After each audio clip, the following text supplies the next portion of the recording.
धरती से लेकर पाताल, हर क्षेत्र के निर्माण में महिलाओं का अतुलनीय योगदान है। आज के समय में महिलाएं बिजनेस, स्पोर्ट्स, पॉलिटिक्स ऐसे सारे फील्ड में काफी बड़ा योगदान देती है। कॉरपोरेट्स की बात करें तो आजकल हर बड़े पोस्ट पर महिलाओं का ही वर्चस्व है। इंडिया जैसे मेल डोमिनेटेड देश में भी महिलाओं ने अपने कौशल कार्य से अपनी अलग पहचान बनाई और साथ ही माँ, बहन, बेटी, पत्नी, प्रेमिका और दोस्त के रूप में भी इम्पोर्टेंट भूमिका निभाई है। मेल डोमिनेटेड थिंकिंग को महिलाएं अब चुनौती दे रही है और हर क्षेत्र में अपना हुनर को आजमा रही है। औरतें अब तो नई नई सफलता की मिसालें गढ़ रही है। समाज में पढ़े लिखे लोग लड़कियों की शिक्षा के प्रति जागरूक हो रहे हैं और शिक्षित महिलाएं देश के विकास में अपना इम्पोर्टेंट योगदान दे रही है। लेकिन आपको पता है कि इसकी शुरुआत कब हुई थी? ये जानने से पहले अगर आपने मेरा YouTube चैनल सब्सक्राइब नहीं किया है तो प्लीज सब्सक्राइब करें।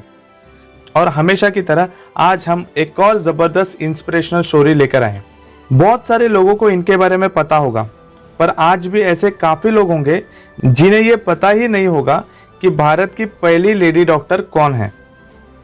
जी हाँ दोस्तों, भारत की पहली लेडी डॉक्टर आनंदीबाई जोशी, जिन्हें कुछ लोग आनंदीबाई गोपाल जोशी के नाम से भी जानते हैं, और ये इंडिया की फर्स्ट लेडी डॉक्टर है। इंडिया की फर्स्ट लेडी डॉक्टर का जन्म 31 मार्च 1865 में ब्रिटिश काल के थाने डिस्ट्रिक्ट में कल्याण में हुआ था, जो करेंटली आज महाराष्ट्र का हिस्सा है।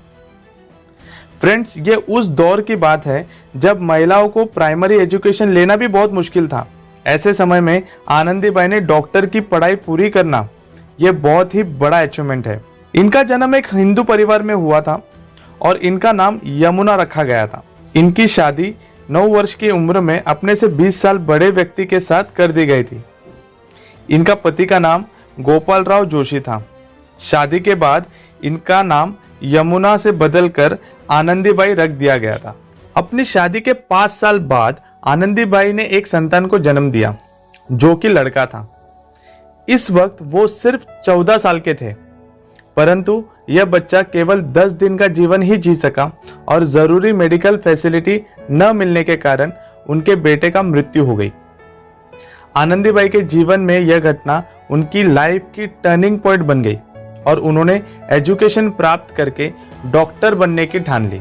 1883 में गोपाल राव जी का ट्रांसफर श्रीरामपुर में हो गया और उन्होंने इस समय आनंदीबाई को मेडिकल की पढ़ाई के लिए विदेश भेजने का अपना मन पक्का कर लिया और इस तरह यह लोगों के समक्ष नारी शिक्षा के प्रति एक मिसाल कायम हुई।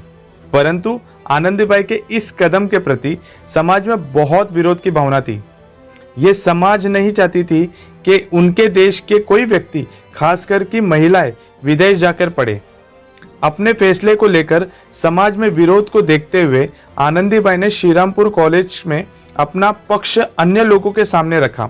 उन्होंने अपने अमेरिका जाने और मेडिकल की डिग्री प्राप्त करने का लक्ष्य को लोगों के सामने खुलकर रखा और लोगों को महिला डॉक्टर की जरूरत के बारे में समझाया। साल 1886 में Anandibai women's medical college of Pennsylvania से डॉक्टर की उपाधि प्राप्त की और इस तरह आनंदीबाई ने असंभव को संभव कर दिखाया और अपने भारत देश में डॉक्टर की उपाधि प्राप्त करने वाली पहली महिला होने का गौरव प्राप्त किया। अपनी डिग्री हासिल करने के बाद आनंदीबाई अपने विजन के अनुसार भारत वापस आई।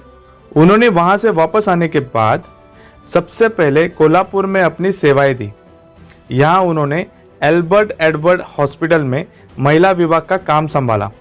यह भारत में महिलाओं के लिए प्रथम अवसर था जब उनके इलाज के लिए कोई फीमेल क्लिनिक उपलब्ध थी और आज से 1 सेंचुरी यानी कि करीबन 120 साल पहले यह बहुत ही बड़ी बात थी, जो कि आनंदीबाई ने कठिन परिस्थितियों में भी कर दिखाई। अपनी डॉक्टर की उपाधि हासिल करने के मात्र 1 वर्ष बाद 26 फरवरी 1887 को आनंदीबाई का निधन हो गया। इनकी मृत्यु का कारण टीबी की बीमारी थी, जिससे इनकी सेहत दिन प्रतिदिन गिरती चली गई और अंत में एक डॉक्टर एक बीमार के आगे हार गई। सिर्फ 22 वर्ष की उम्र में उनका निधन देश के लिए बहुत ही बड़ा डैमेज थी, जिसकी भरपाई कर पाना मुश्किल था। परंतु अपनी छोटी सी जिंदगी में उन्होंने वो कर दिखाया था जो अपने पूरे काल में हम नहीं कर पाते। उस वक्त पूरा देश उनकी मृत्यु का शोक में था। उनकी राख को न्यू जर्सी टोडेसिया कारपेंटर को भेजा गया, जिससे वहां कब्रिस्तान में उनको जगह मिली। आनंदीबाई यह भारतीय महिला है जिन्होंने हर मुश्किलों का सामना किया और अपना भविष्य रोशन किया। इन्होंने न केवल अपने भविष्य बनाया, बल्कि आने वाली पीढ़ी के लिए भी कई रास्ते खोले और आसान बनाया। ये इनके और इनके जैसे अन्य महिलाओं का ही एफर्ट का ही नतीजा है, जिससे आज भारत की अन्य महिलाएं आज़ादी से अपनी जीवन जीने में सक्षम है। फ्रेंड्स, ये तो स्टोरी थी भारत की first lady doctor Anandibai Gopalraj Joshi की। अगर आपको इनके लाइफ के बारे में और जानकारी चाहिए तो कुछ किताबें हैं जो उनके लाइफ से रिलेटेड लिखा गया है। तो दोस्तों, नीचे आपको डिस्क्रिप्शन में वो किताबों का लिंक भी मिल जाएगा।